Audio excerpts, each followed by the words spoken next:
कांटे बिछाओ, पत्थर चलाओ, गोलियां चलाओ। अरे ना गोलियों की बौछार से, न तलवार की ढाल से। ये बंदा तो डरता है सिर्फ परवरदिगार से। और तो पथराव होंगे, हमारी हत्या भी हो सकती है। एकदम दिल पे चुभती है बात। लेकिन उनको तो गोली नहीं चलाई। अगर गोली चलाई तो फिर बीजेपी के कहने से चलाई बैरिस्टर साहब पे। अब से पहले कितने बीजेपी वालों ने भाषण दिए, ऐसे भाषण दिए बीजेपी वालों ने। नहीं, कोई भड़काऊ भाषण तो बैरिस्टर साहब ने आज तक दिया ही नहीं। ये तो इनका कहना है कि बड़े भड़काऊ भाषण देते हैं। आम आदमी बने हिंदू का ठेकेदार, कांग्रेस बन जाए। यहाँ तो अब होड़ ये लग गई है कि सबसे बड़ा हिंदू कौन है, भाजपा ही सबसे बड़ा हिंदू है, या आम आदमी है, या कांग्रेस ही सबसे बड़ा हिंदू है। हम कौन है? हमारे साथ चलने वाले लोग कौन है? हिंदू नजर नहीं आते हम आपको? यानी कि जो जो ओवैसी साहब के पास होगा वो हिंदू नहीं है, और जो भाजपा और कांग्रेस और बसपा सपा में होगा वो हिंदू होगा। और रही जहाँ तक पथराव की, तो भैया तू पत्थर फेंक, हम तेरे पे फूल फेंकेंगे। तू हम पे गोली चला, मैं हाथ जोड़ करके बोलूंगा कि भैया संविधान से अलग मैं नहीं चल सकता। अब बताओ राजभर कितनी जनसंख्या है उत्तर प्रदेश के अंदर में? वो चुनाव लड़े, उसे आप ये नहीं कहो कि भाजपा को आने आया है। समाजवादी पार्टी का 4% जिस जाति से वो आते हैं, उनको आप क्यों नहीं कहते कि वो भाजपा के एजेंट है? कांग्रेस को क्यों नहीं कहते कि वो भाजपा का एजेंट है? कि 2014 से लेकर अब तक उसे नहीं रोक पाए, और सारा ठिकराव हम पे फोड़ोगे। कर रहे हैं, खाई कह लो या पहाड़ कह लो, ये काम आप लोगों का और बीजेपी वालों का है। ये मीडिया का काम है, हमारा काम नहीं है। ना आवाम कह रही इस चीज़ को आवाम नहीं कह रही कि खाई खोदने का काम करती है। बीजेपी का हमसे मतलब क्या है? कांग्रेस का मतलब हो सकता है, समाजवादी का मतलब हो सकता है, बहुजन समाज का काम हो सकता है। 80-20 की बात करेगा भाजपाई, हिंदू मुस्लिम की बात करेगा वो उसके नेता, और खाई पाटने की बात हम पे करते हो। अरे हम तो हिंदुस्तान को एक करने की बात करते हैं, वो हिंदू हिंदू की बात करते हैं, और हम हिंदू और मुसलमान दोनों की बात करते हैं। उनके बाप से हमको सर्टिफिकेट लेना है कि हम देशभक्त है कि नहीं है। फांसी पर लटकेगा मेरा बाप दादा, और राष्ट्रभक्ति का सर्टिफिकेट वो बांटेगा, उससे हमको नहीं चाहिए। नमस्कार दोस्तों, मैं हूं इस वक्त गाज़ियाबाद में, और जैसे कि आपने देखा होगा कि आए दिन जो AIMIM पार्टी है विवादों में रहती है। कभी असदुद्दीन ओवैसी पर हमला हो जाता है, तो कभी उनके पंडित मनमोहन झा गामा गाज़ियाबाद से उन पर हमला हो जाता है। आखिर इसके पीछे वजह क्या है? क्या इसके पीछे नफरती भाषण हैं, या लोग इनसे चिढ़ रहे हैं? हमारे साथ में पंडित मनमोहन झा गामा है, उनसे बात करेंगे। और उसके साथ साथ ही हमारे साथ में गाज़ियाबाद के AIMIM के अध्यक्ष हैं, तो उनसे भी बात करेंगे।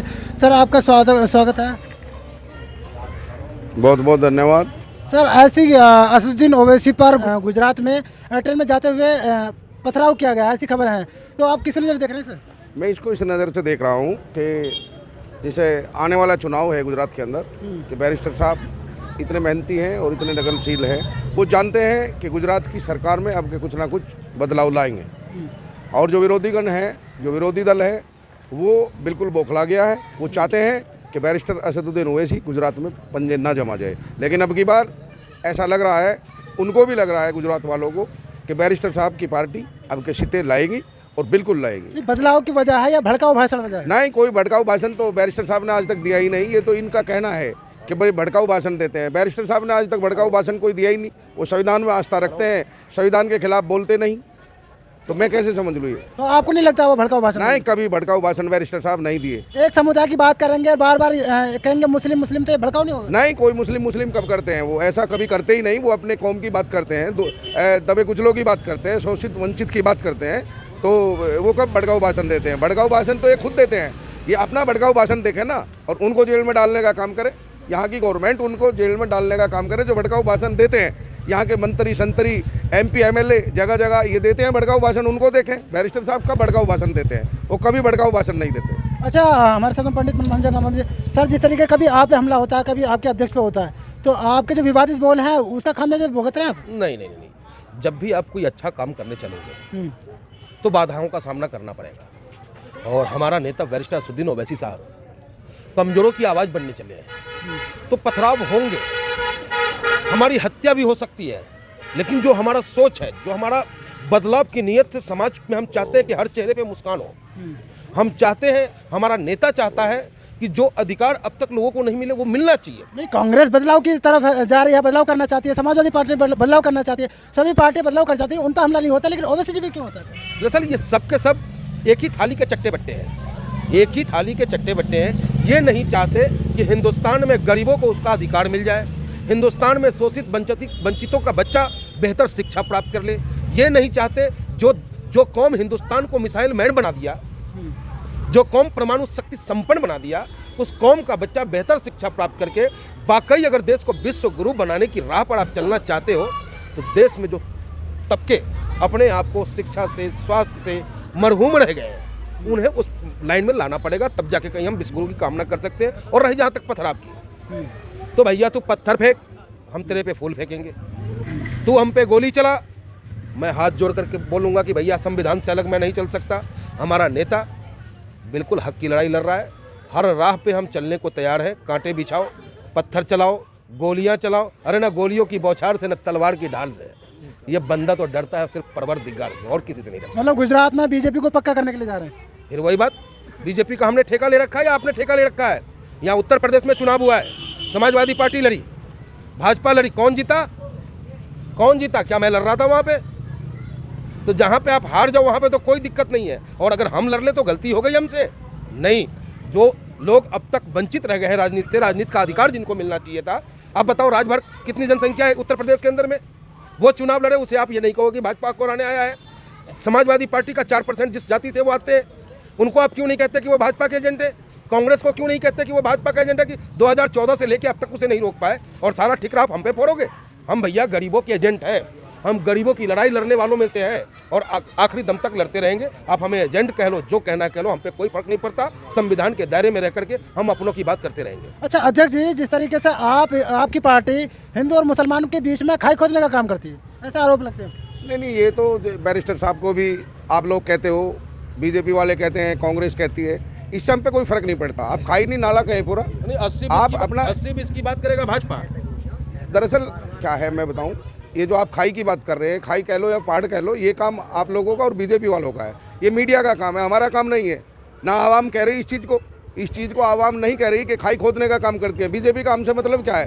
कांग्रेस का मतलब हो सकता है, समाजवादी का मतलब हो सकता है, बहुजन समाज का काम हो सकता है।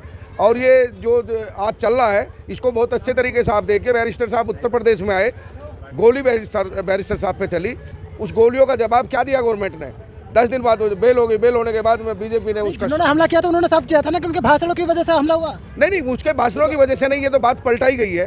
ऐसा नहीं है, उनकी केवल हत्या करना चाहते हैं। और जो हैकर, अब से पहले कितने बीजेपी वालों ने भाषण दिए, ऐसे भाषण दिए बीजेपी वालों ने कि जिसका बिल्कुल डायरेक्ट एकदम दिल पे चुभती है बात। लेकिन उनको तो गोली नहीं चलाई, अगर गोली चलाई तो फिर बीजेपी के कहने से चलाई बैरिस्टर साहब पे।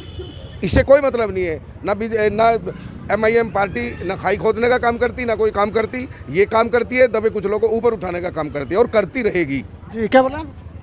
80-20 की बात करेगा भाजपा, हिंदू मुस्लिम की बात करेगा वो, उसके नेता, और खाई पाटने की बात हम पे करते हो? अरे हम तो हिंदुस्तान को एक करने की बात करते हैं, वो हिंदू की बात करते हैं, और हम हिंदू और मुसलमान दोनों की बात करते हैं। हम गरीब मजदूर किसान की बात करते हैं, हम सबके हक की बात करते हैं। तो आप हमारी तरफ अगर गौर से सोचोगे और देखोगे हमारे नेता को, तो हमारा नेता संविधान को लेते हुए पूरे हिंदुस्तान को एक पैदान में ला करके खड़ा करना चाहता है। गुलदस्ता वही बेहतर है ना जिसमें सभी फूल खिल रहा हो। अगर कोई गुलदस्ता खरीद के ले आओ और उस गुलदस्ते में एक फूल मुरझा रहा हो, तो गुलदस्ता की खूबसूरती बिगड़ जाती है, आप उसे उठा के बाहर रख देते हो। तो ये भारत की जो गुलदस्ता है, हिंदू मुस्लिम सिख ईसाई, आखिर मुसलमानों पे ही क्यों सारा तोहमत ठोका जाता है?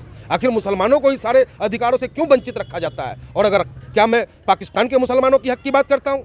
क्या मैं अफगानिस्तान के मुसलमानों की हक की बात करता हूँ? मैं अपने हिंदुस्तान के मुसलमानों की हक की बात करता हूँ, क्योंकि हिंदुस्तान का मुसलमान भी उतना ही अधिकार रखता है हिंदुस्तान में जितना कि सिख, हिंदू और ईसाई रखता है। नहीं, जैसे कि बीजेपी हिंदुओं की ठेकेदार है, ऐसी AIMIM भी मुसलमानों की ठेकेदार। नहीं, वो बने हिंदू का ठेकेदार, आम आदमी बने हिंदू का ठेकेदार, कांग्रेस बन जाए।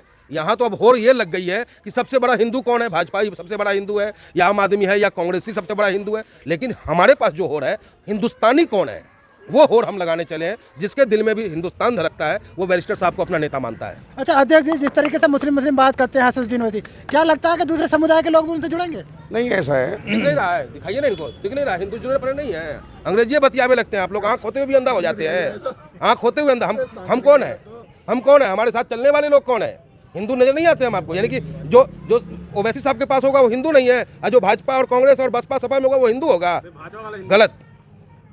हम हिंदू हैं, ब्राह्मण हैं, हाथ कंगन को अर्सी। देशभक्त और हिंदू तो बीजेपी वाले हैं ना। उनके बाप से हमको सर्टिफिकेट लेना है कि हम देशभक्त है कि नहीं है। फांसी पर लटकेगा मेरा बाप दादा, और राष्ट्रभक्ति का सर्टिफिकेट वो बांटेगा, उससे हमको नहीं चाहिए।